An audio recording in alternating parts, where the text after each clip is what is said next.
Os animais, de modo geral, eles têm padrões de defesa, dependendo do tipo de animal que é, os animais tendem a ser mais presa ou mais predadores, ou são animais que se defendem mais congelando.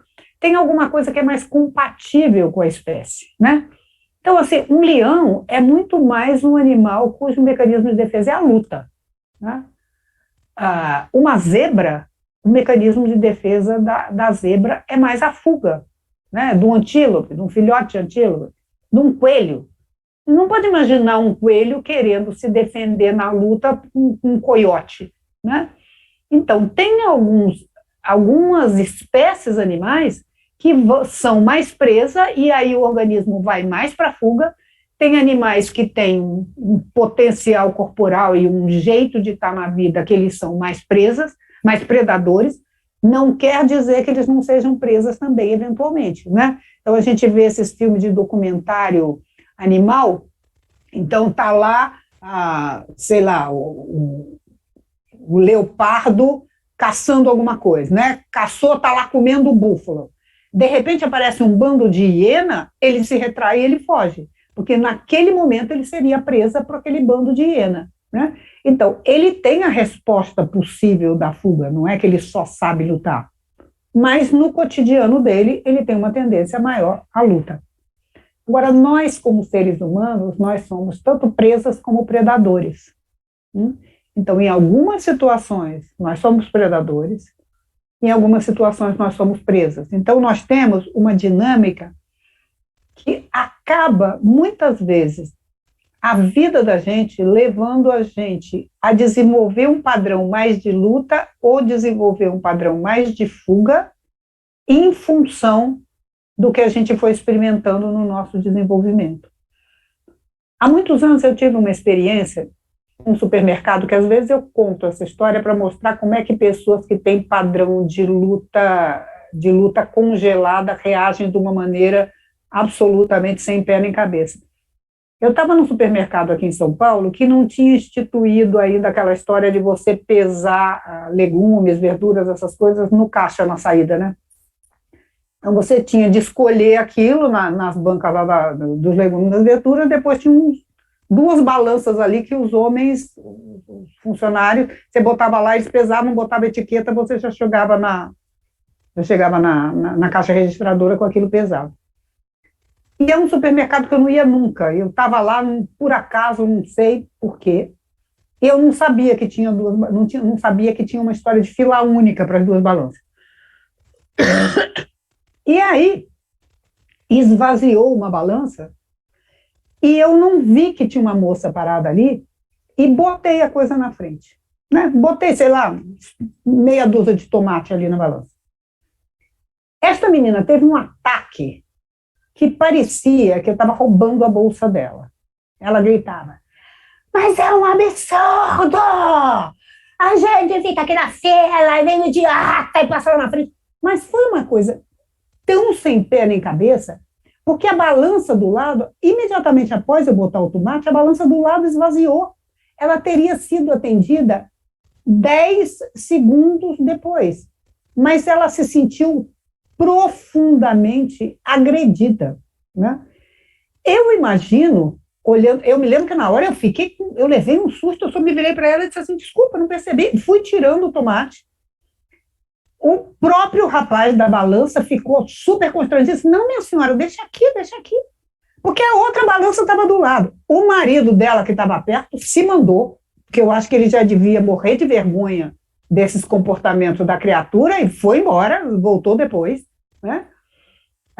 Mas ela provavelmente tinha uma resposta congelada de luta, né? Porque isso é uma resposta de luta, que identifica como uma ameaça, como uma agressão, como uma invasão, uma coisa que só foi uma distração de uma outra pessoa, que obviamente não estava querendo se aproveitar de nada, estava claro ali na situação, tá certo? Então, isto é uma resposta congelada de luta, né? A pessoa aprende e usa independente do contexto, né?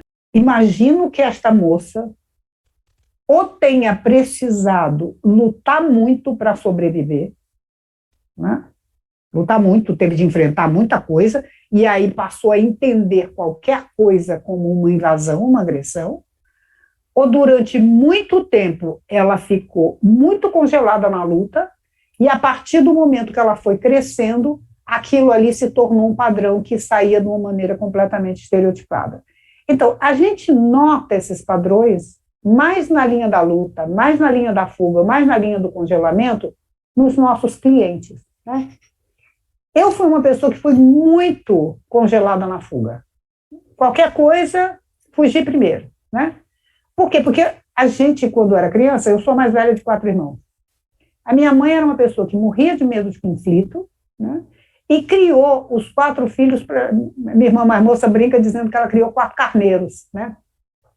Então, qualquer coisa, qualquer pequena discussão entre os irmãos, porque se você vai aprendendo também a ganhar seu espaço, a discutir, a brigar, isso é um treino para o enfrentamento, para ir aprendendo a fazer isso direito. Na minha casa toda a vida foi proibido, né? Não podia. Não podia. O único xingamento permitido era bobo. Quando é que você se sente tranquilo quando você quer xingar seu irmão de seu bobo? Seu bobo não é ofensa, então não dá para nada.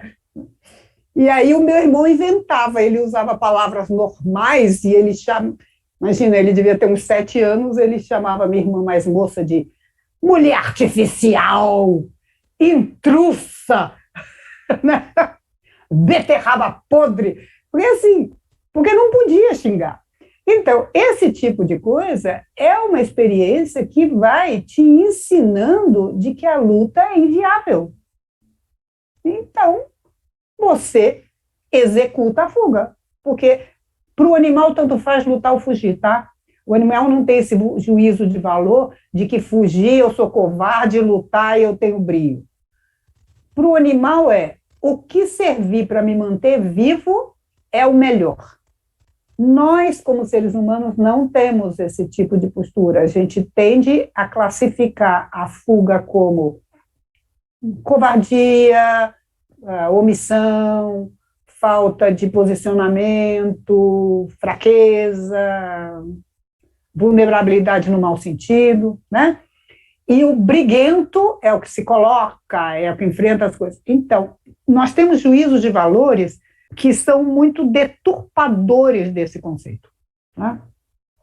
Então, muitas vezes um menino pequeno está querendo fugir, seria ótimo ele poder fugir, mas ele não vai fugir, ele vai enfrentar, ele vai ter um trauma por causa do enfrentamento, porque ele tem de ser macho, e ele tem que fazer isso, né?